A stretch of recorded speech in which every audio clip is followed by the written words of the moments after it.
All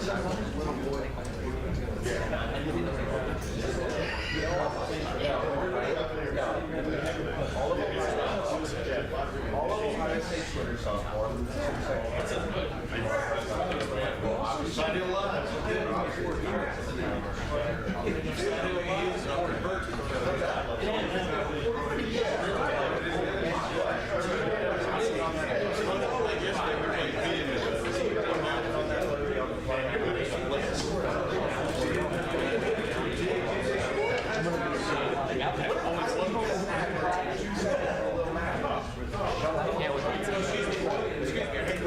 Once they start playing well,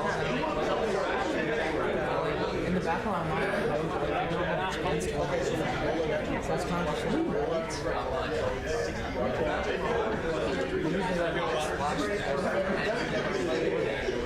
the thing is, like, if they come out of the gates like super high, like the number one team in the East for the first half of the season, then it's like, the front office might be like, all right, we're making a splash, go for this thing. Instead of just like, going back to the same roster and keep it. No, I mean your tight end staff.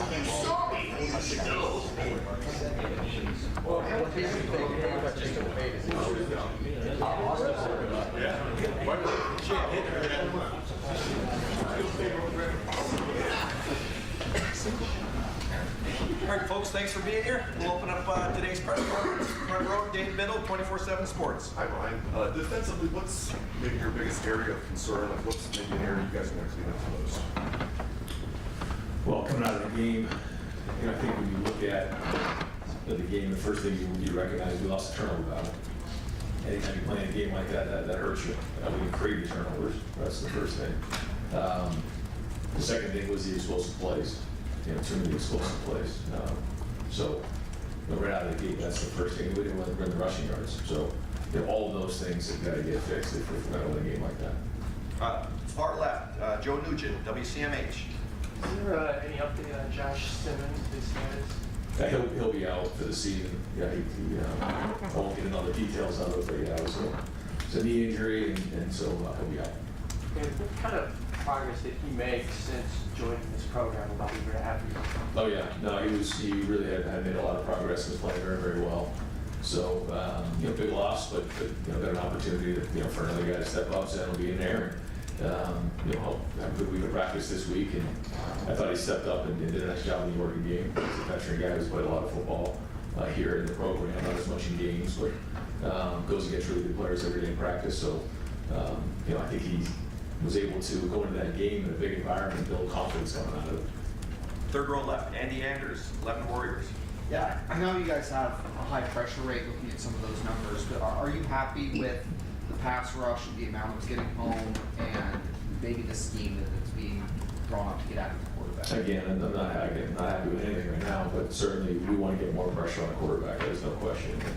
It's the coach's job to make sure that we put our players in a situation and environment to be successul. So that's the first thing we've got to look at, and that's the player's job to go do it and execute it. So all those things were part of the conversation this past week, and we definitely need to do a better job there. Stefan Kreisky, Cleveland.com. You mentioned Zen there. He's been part of the program, even if he hasn't played as much in games. Where have you kind of seen him grow the most throughout the past few years that gives you confidence that he can slot in there? What you see every day in practice, and the veteran guy that's it's been in the program for a while, so he knows what we're doing. And then what you see every day in practice, and that's the thing about being a backup is you never know when your time is going to be, and all of a sudden you get thrust into a game like that one. But he was ready. Was it perfect? No, but he did some good things, and so he's got some good guys right next to him with Donovan and Seth that can help communicate some of those things that are going on with the calls. But then again, that's the other thing I try to tell guys like that. When you're going against Jack and JT and Kenyon every day in practice, you should be able to go out in those environments and compete and have confidence. How much does it help him to have Donovan right there next to him? Yeah, I think it really helps. Yeah, just having veteran guys right there to communicate what's going on with the calls, because as you know, so much of the offensive line is communication and what's going on with the calls and making sure everybody's on the same page, and then making adjustments based on what we're seeing in the game, and anything that may be coming up if we need to add something or just make an adjustment based on what we're seeing. Those are all things that are important. Tony Bergman, Buckeye Huddle. Ryan, rumor last week that Lathan Ransom was injured in practice. Can you address that and anything there? Yeah, no other updates on injuries right now. Jeremy Birmingham, the podcast. Ryan, you've said before, after games that don't go your way, you guys have to evaluate whether it's coaching, talent, or just their execution, or scheme, talent, or execution. As you look back and working, do you pinpoint one of those as a problem? And if so, what's the step to address it? Because there's obviously other talent-equated games coming. Yeah, I think the first thing, like you said, you look at the personnel. You have to make sure we have the right people in the right spots. I think we do. Maybe we can tweak a few things, but I think we have the right people in the right spots. Then it comes down to scheme. I think there's some things that we can do better, for sure, putting guys in better situations to be successful. And then there's the coaching, and I think we definitely can do a better job there. Making sure that the guys understand, exactly what they're doing, getting them lined up, and then going from there. But I think it's a combination of scheme and coaching. Dr. Berry, WBNS. Coach, you've said from the get-go this is going to be a long season, especially with the playoff. Some are comparing to maybe like the NFL season. It's hard to go undefeated, period. Not happy with the loss, but what do you say to the kids and everyone, because the goals are still there? Yeah, well, like you come out of the game and you got to identify the things that didn't work, which we did. Make some adjustments. Do we need to overhaul everything? No, we don't need to overhaul everything, but there are some things, the way that, we're coaching things, the way that we're, scheming some things, we need to make adjustments there. There's no question. But once all that settles, you realize that, there's a lot of football ahead of us. And you look ahead at, what we got in the second half of the season, and then right here with Nebraska. And so, you quickly move on to that and realize that there's a lot of teams across the country that are taking a loss. So now we got to go adjust and play our best football here in the second half of the season. You could have as many as 10 games from here on out. So that's important to make sure that we now move forward. We learn from the game, but we can't dwell on it. We got to move forward, and we got to focus on Nebraska. With the way you're handling things now, has this allowed you maybe to get more involved with the defense now? Yeah, definitely been in there more in the last week than I have in the past, and ultimately it's my job to make sure that all three phases are the way they're supposed to be. So I want to make sure that gets done. Dave Holmes, WSYX. Yeah, Ryan, what was it about Dylan Rayola that you guys working on that you liked? And also, 20 years ago, when guys would decommit, or transfer, it was like, oh my goodness, the sky's falling. And now it's Quinn Ewers, Emory Jones, Dylan. I mean, every program has all these guys who were at one point in their pipeline. Are you able to take the emotion out of that as head coach when guys go elsewhere? So just kind of thoughts on Rayola and the task there. I think I heard a stat the other day that of the starting quarterbacks in the Big Ten, maybe it was like 14 or something like that, or transfers, so whether it's decommitments or transferring, it's part of the world that we live in right now. So, you just have to adapt to it. But we try to make sure that we're retaining as many of our guys as possible. That's kind of the stability of our program, the culture of our program. But, so yeah, that's that. When it comes to Dylan, I think he's got an opportunity to be a great player. I think he's already playing at a high level. He's got a lot of talent, and he's got a great family. Joey Kaufman, Columbus Dispatch. Ryan, as far as Quinn Johnson on the radio, he's doing fine. How is he practicing this weekend? Whatever, is that having affected the Oregon game, like fumble? No, we look close at that, but that wasn't an issue there. Minor procedure. I think he's actually feeling better now than maybe he did going into the Oregon game, so I think he's good. Was it not done that effectively for Oregon? Yeah, it didn't affect the Oregon game. Okay. Yeah. Stephen Means, Cleveland.com. Intel's a veteran for you guys, played a lot of football, but obviously couldn't have his best game a couple of weeks ago.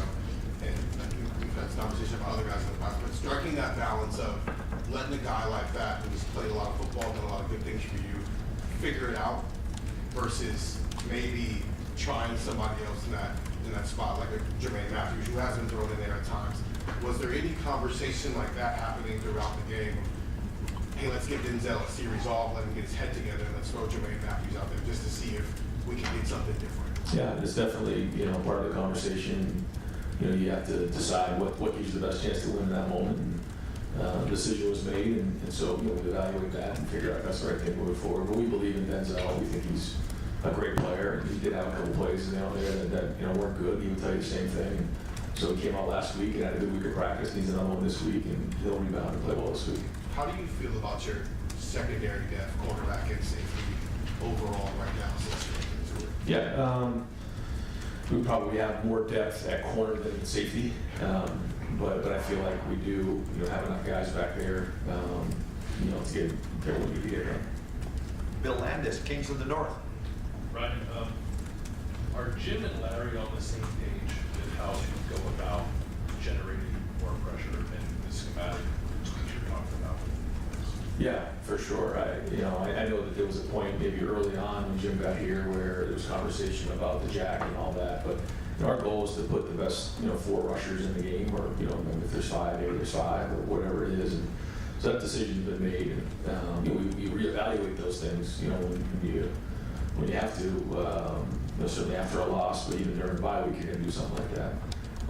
But no, I think, I've watched closely, and I think that they're both on the same page, and, we all want, this week especially, we wanted to, look at everything, and nobody's feeling good about anything right now. It's just, coming off of that thing, there's a lot of guys on edge, and that's the way it should be, after a loss. But no, they're on the same page. I think that's the point, and I've been in there the last week a little bit more and just evaluating everything. I think the one thing is, there can be no conversation in the room, but when you leave the room, everyone's on the same page, and that's happening. I'm seeing that.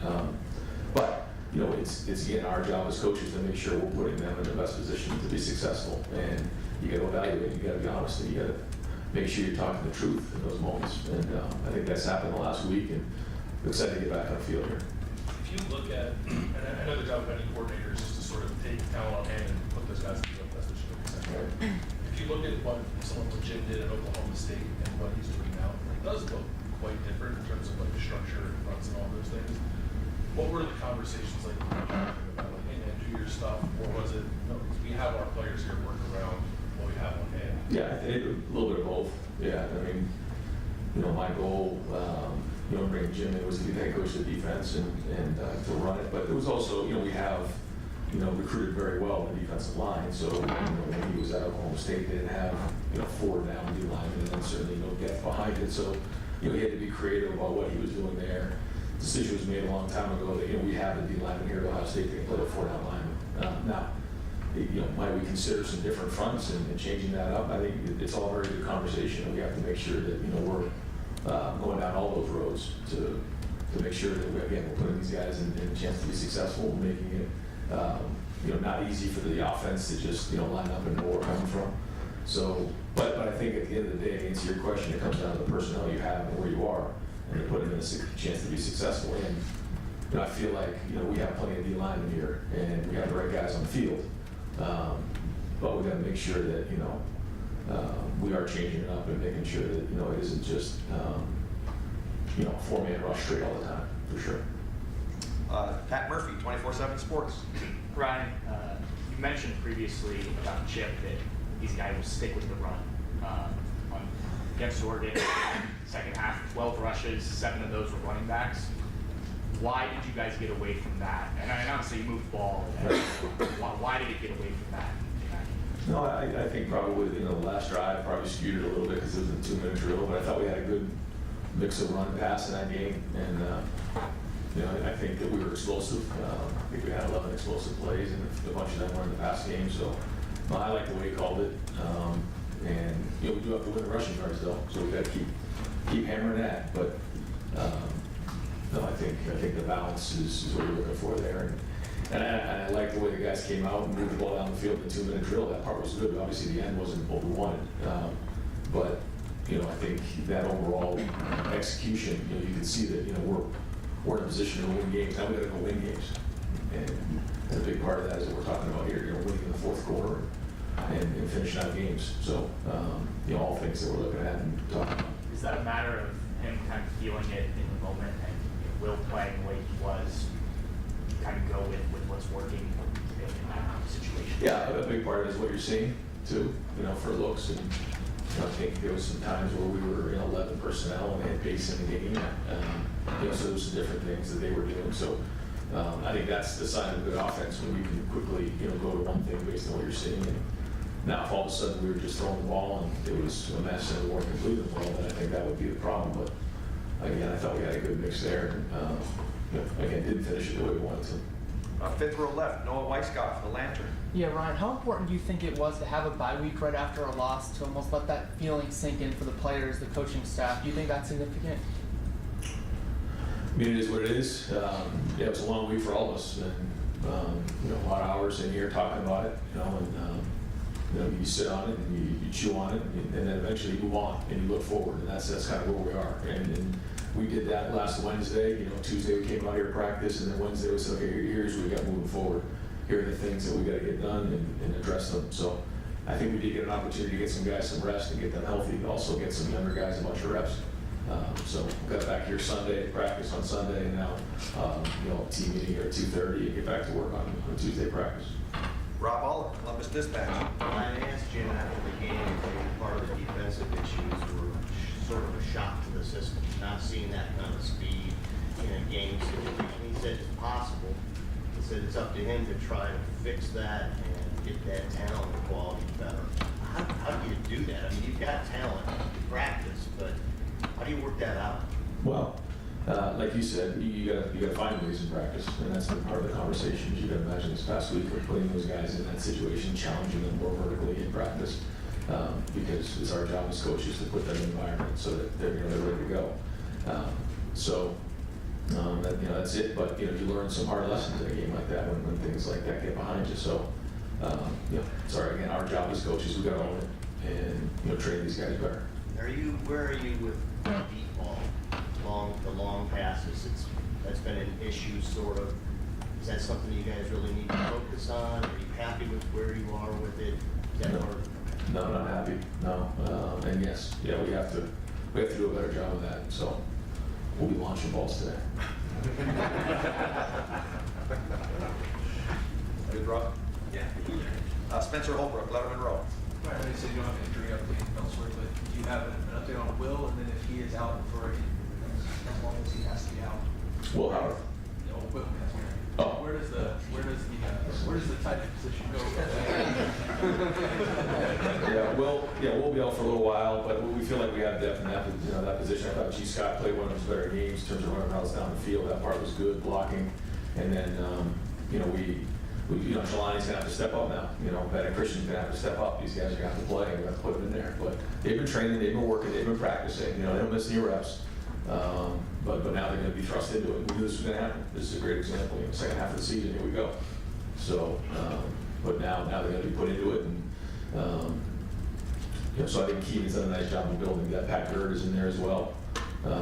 So all those guys are going to play. It looked like you used Bennett a little bit in the run blocking. How important is he going to be with the ball with that as well as kind of your piece there? Yeah, Bennett's gotten better. He's gotten a lot better. You know, spring, he made some progress. Preseason, you started to see some more. He started to get more consistent. And then as the season's gone on, you've seen him improve, and now he's doing the game. So, you know, his physicality is going to help us. You know, and he's done a good job running routes as well. So it's time for him to play anyways. So this is kind of happening at the right time. Jeff Gilbert, Press Pros. Yeah, Ryan. Will said after the game the other night, maybe there's a light of fire under us. You've said a couple times not happy with things or with anything you said earlier. Just the attitude, the approach, a chip on the shoulder since this loss. What's anything different? What's different about these guys and approach? Anything? Or No, I don't think so. And I don't think Will meant it like that. I just think that he probably just meant like we all do. When you come from a loss, you just start to. It's like you put patches or band-aids on things, and then all of a sudden you go to a loss, it gets ripped open, and you just you have a little bit more harder conversations. You make bigger decisions, and you just drive it harder. It's just kind of the way it goes after a loss. But that's that's not anything like we haven't been going hard or pushing hard. I mean, we have been. I mean, we've been going 100 miles an hour around here. And I say to you guys all the time, after every game, the issues are the issues. We've got to address the issues. We've got to address the issues. And we've been hammering that home, and the players have been going hard, practicing hard. So, I don't think that's the case. But I do think, we've got to figure out, and I think we have a really good plan for it, how to play better in that fourth quarter. And in those games, we'll win those games. And so, I mean, that's been a huge part of this conversation the past week. Dan Holt, 11 Warriors. You mentioned safety depth isn't as strong as corner. Who do you feel like would be the next man up there at safety if you guys do need someone to play more with the first team? Jalen McLean's done a nice job. Malik Hartford's done a nice job. Those guys, have Malik's played some before, and Jalen's a good young player, so I'd probably say those guys. If you're looking at some backups there with those guys. Do you feel like Jordan or Lorenzo could move and play safety too if needed? Yeah, I think that's probably the flexibility of having a 3 safety system that would allow us some depth. Like I said before, I think we have enough to play. So yeah, there's some flexibility there. Austin Ward, the podcast. I feel like we're probably belaboring this point, but when Nick Saban says that Ohio State's pass rush is antiquated, do you agree with that? What you saw last week, you prepared for a lot of offenses, there was a lot of defense. Is that an accurate description? Well, when it doesn't work, I mean, it's accurate. It's not working. So there's a lot of different ways to do it. There's different strategies on how to go do that. But when you have the results that you do right now, then certainly it's not working, and that has to change. Andy Backstrom, Letterman Road. Yeah, Ryan, one thing you could play here is to suffer a loss here and respond to that. What are you seeing from Will specifically, Will Howard, and how he's kind of responded to the game already? Yeah, I don't think anybody was hurting more than Will Howard after the game. Not that he played his heart out in the game, and it was a second short. And so you don't just, when you have a bye week, you don't just get over it the next day. It's just not the way it works. And it took a couple days, but had a great energy today. Was in asking questions about some of the past game with the offensive staff, bouncing around. He looks good. He had a really good practice on Sunday, so he's ready to go play the second half of the season. And then just to follow up, you mentioned several times being more involved with the defense. What does that exactly look like for you? Is it just in the meeting rooms? Are you working hands-on with players individually? What's got that balance for you? Yeah, all the above. Yeah, on the field, in the meeting room, whatever needs to get done is going to get done. Adam King, WBNS. Kind of going off that, Will, when you bring him here, you obviously have the mindset of what you want to see on the field, but you can't see it until you go up against someone like Oregon. There was questions about the big game moment. Looks like he handled it pretty well aside from some other things. Did that give you a lot of confidence moving forward in what he can do for this team, where he can lead you guys? Well, like I said, the number one goal is to win.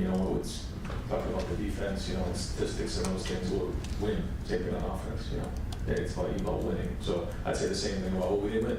So that's a loss.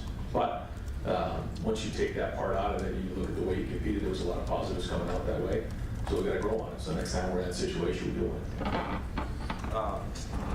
Cameron T. Robinson, The Athletic. Ryan, you mentioned Zen obviously steps in the left tackle, but how much, obviously you want to give Zen those reps and practice to get ready, but how much do you balance that with secondary options of looking down there, tech over there? Yeah, we will rotate guys too, but that's pretty normal anyways. We'll have, like, even an inside drill, we'll have 3 groups in there.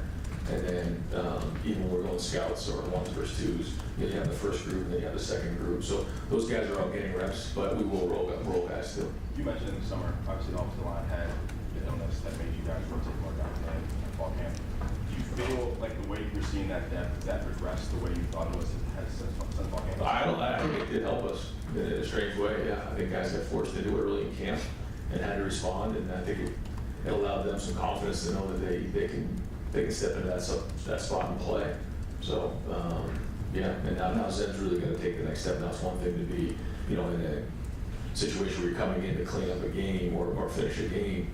I wouldn't say that was clean up a game, but that was to finish a game. Now he's going to go be the starter, and I know he's excited about the opportunity. He deserves it.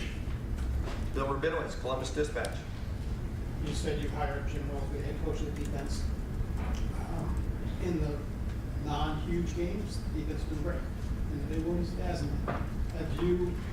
How much faith do you have that he's in him right now, and why? Yeah, well, because I go into the meeting and I had hard conversations with everybody, and I know what the plan is moving forward, and I'm involved with that plan. So yeah, I got confidence in all those guys on that side of the ball, and I know what we need to get done, and we're going to get it done. Something unrelated. I watched the game last night. Last play, it looked like Joe actually got down 1 second ago, and Brandon was calling timeout right away. Do you have any thoughts on that? Did you send it to the Big Ten? Did you hear anything from them? Yeah, we sent it in. They said that there was no time left.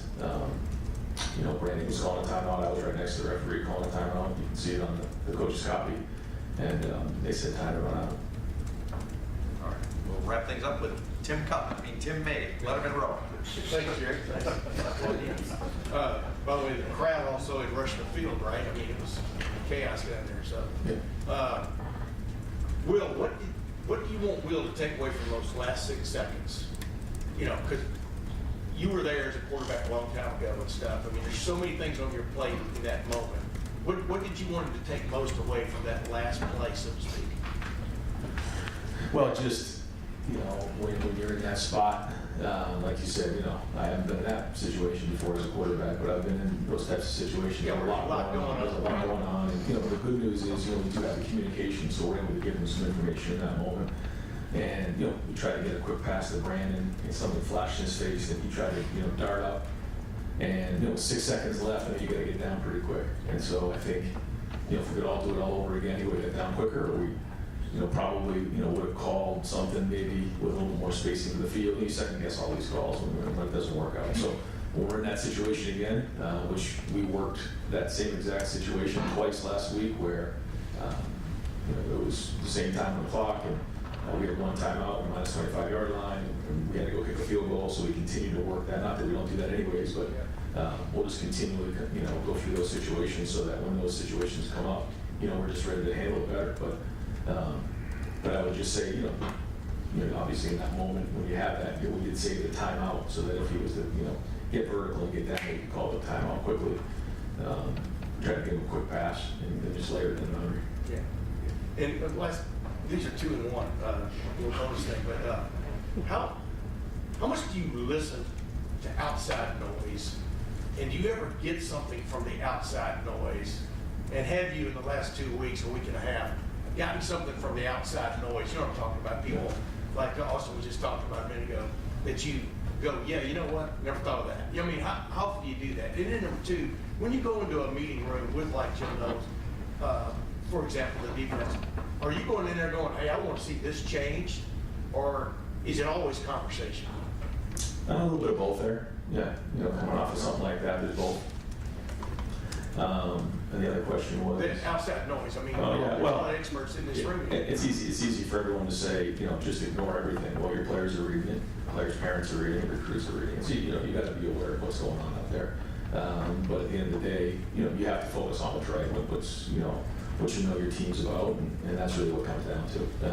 I think it's important for our guys to understand that. But when you come to Ohio State, that comes with the territory. You know that. And a lot of people care, and I understand that. And it's my job as a head coach to make sure that, you know, when we get in that situation again, we win the game.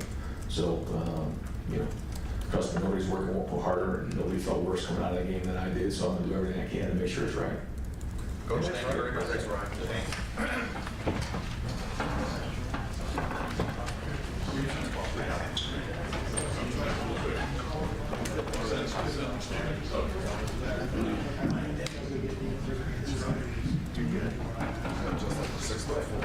Thank you for asking the first one. Second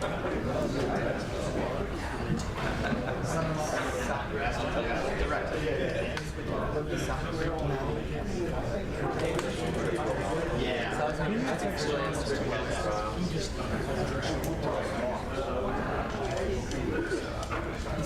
answer is telling it itself. If he goes, you can just say, yeah, he's fine.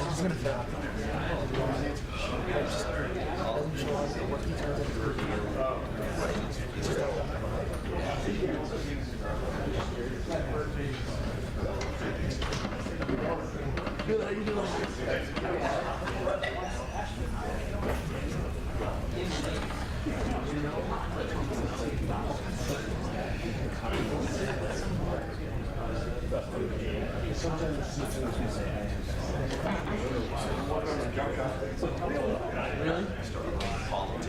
Probably need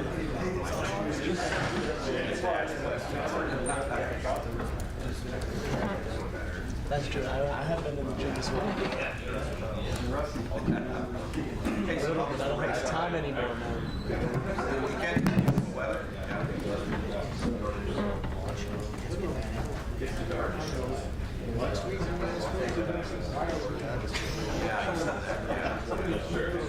Back yesterday. What are your thoughts on the shirt around Bernie right now?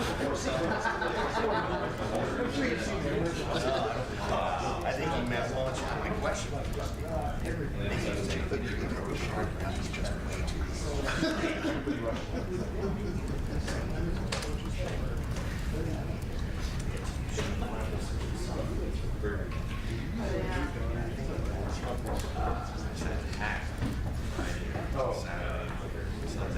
Didn't just sack because they said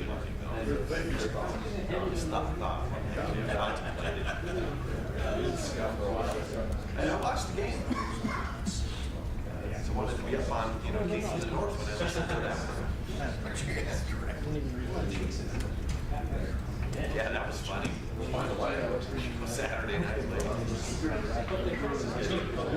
What'd you say? You had 300 people on with, all right, like 1 in the morning? Wait, what else? We keep going? Let's keep going. 300 There's one earlier. Why are you let me continue?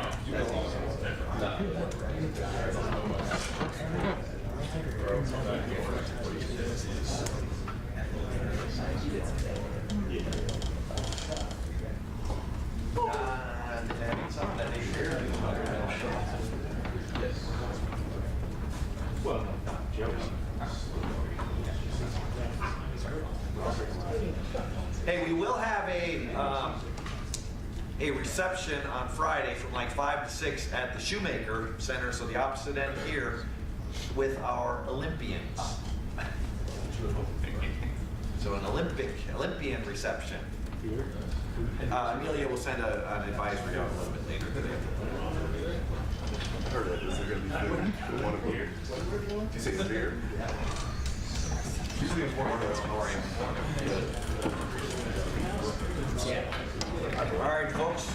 Thanks again for being here. We'll open up a little 15-minute session with Will Howard, front row, right, Dave Biddle, 24/7 Sports. Hi, Will. Sounds like you're going to be launching balls in practice today. Coach Dave said he was asking about the downfield passing game, so we're going to be launching balls in practice today. But seriously, get into that a little bit. I know you said you can do. You feel like you can throw the ball deep down the field. Can you get into that part of your game? Yeah, absolutely. I mean, that's something we want to do and push the ball down the field. I don't think we've really done a ton of it yet, but we have the ability to do it, and I think we're going to work it this week a lot. And if he wants to launch some balls, let's do it. Like that's fun, man. Throwing deep balls is fun. So we got to keep doing it and just keep getting better at it every day. How do you feel physically halfway through the regular season?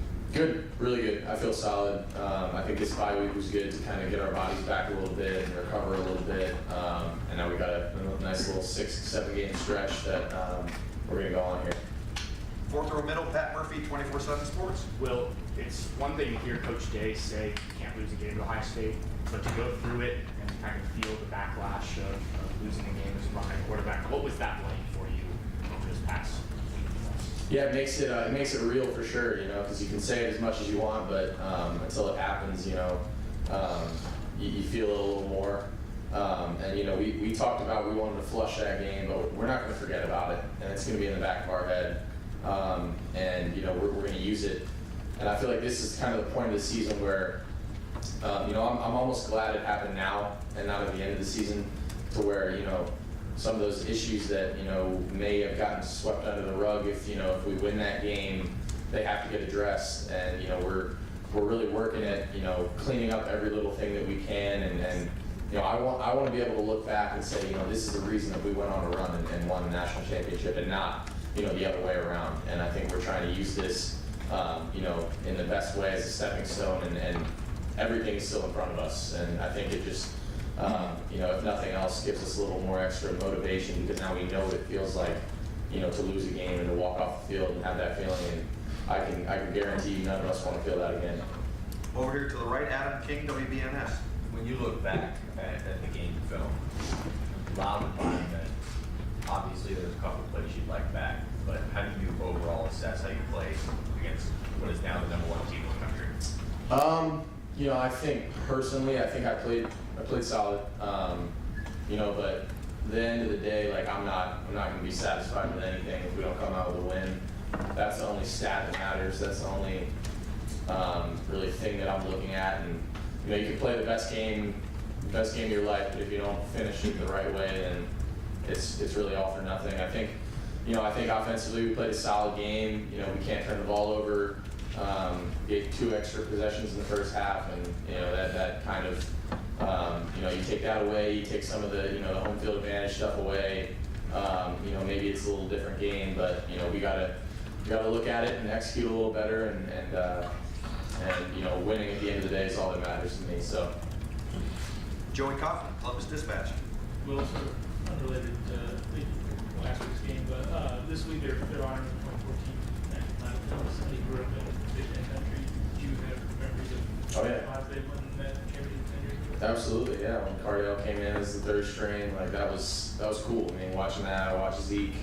I obviously was probably rooting against them at the time, but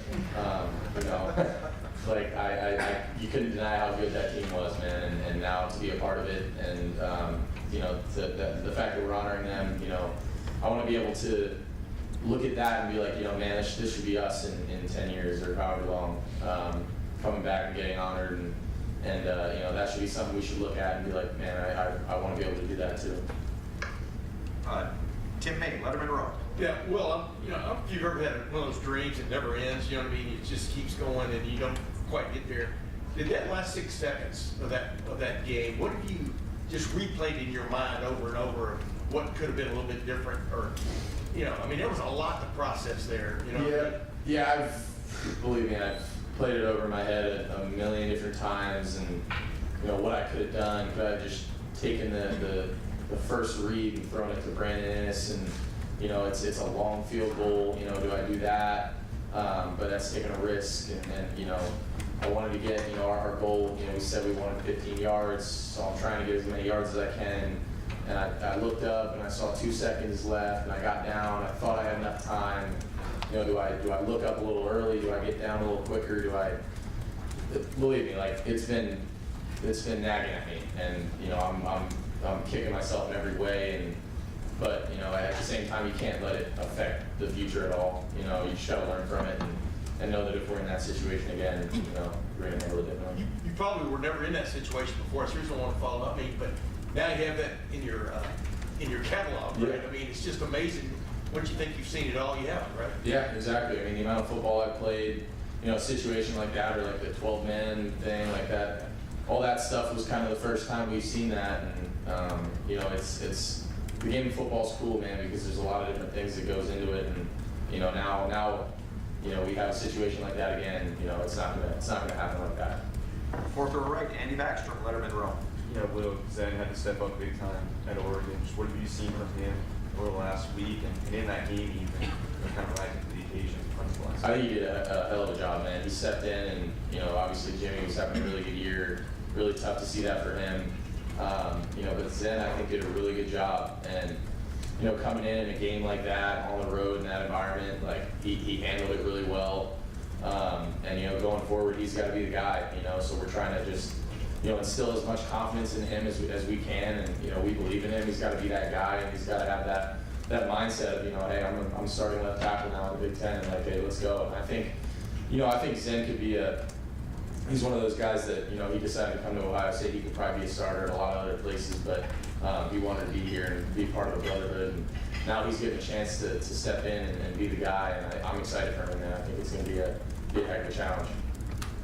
Front row right, Austin Ward, the podcast. You said you talked about having that fire lit after the game, and maybe this came at the right time in some ways for you guys. Mm-hmm.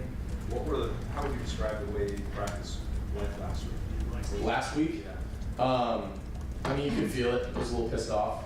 I think obviously with the bye week being after, that game, we were trying to be smart, and some of the ones were taking some reps off, but I think overall the mindset was just kind of we can't let that happen again, and more of a motivated, kind of pissed off, ticked off mentality. And I think, it starts from the top. I think, the coaches definitely brought it a little more last week. And not that they weren't, but we kind of you kind of realize, man, you're human, and things happen. And, and we didn't want to have to learn in this way, but, we can't change the past, and it happened, man. So we gotta bounce back from it, and use it for good now. And you know, there's no way to go back and change the game. All we got to do is look forward and you know, run the table, win out, and see them again in Indy, and that's you know, that's all we can hope for. Bill Rabinowitz, Columbus Dispatch. You probably watched that last play, probably seen the, screenshot of it. Is it once, it looked like you were down 1 second to get the windshield. I thought I was. Yeah, I thought I was down 1 second, but you know, they didn't feel like clearing the field of all the kids that were out. So you know, it's tough, but we always talk about leaving no doubt. So you know, I probably should have gotten down even quicker to make sure that we didn't leave any doubt there. Rob Aller, Columbus Dispatch. You talked about maybe home field advantage factored in. You played in a lot of tough environments. I'm just curious, routes and ranks. It was up there, man. I'm not gonna lie. They brought it. They brought it. It was. I was saying before the game, it was pretty similar to K-State, like just the feel. You know, for me, like I thought it was a smaller stadium, but it got loud. I don't know what it was about the shape of the stadium, but it got very loud on the field, especially down there at the end. I think the fact that it was a really good game the whole time kind of kept them in it. And credit to them, man. They had a good atmosphere. It was a tough place to play. I think, you know, you take some of that stuff out of the picture. You know, being at a neutral site, or if we were at home, you know, maybe it's a different outcome. But yeah, I was impressed. I'm not gonna lie. It was a loud place to play. You said you haven't really unleashed the deep ball, at least maybe in practice. That hasn't been a focus. Is there a reason why? Do you think it's just you want to get the basics in and then work from there? Yeah, no, I know. I don't think it's anything in particular. I think, you know, part of it is, you know, it's not that we haven't worked on it in practice. We worked on it in practice a ton. It's just we haven't really shown it, I don't think, in the game a ton. You know, I think part of it is that we got some dudes on the outside that can fly, and people are worried about that, and they stay up over the top of us.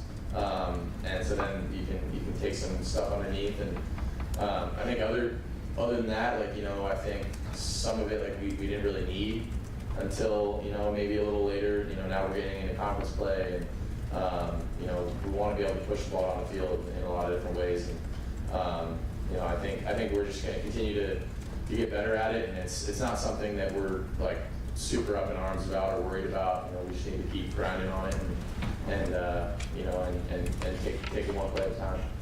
Bill Landis, Kings of the North. Well, you touched on it a couple of questions ago, but what's your role as a quarterback when you have a new starter stepping in like Zen is? Are you talking to him more than you would talk to guys normally, or are you trying to balance, you know, pumping him up without like overwhelming him about sort of his changing job description? Yeah, definitely.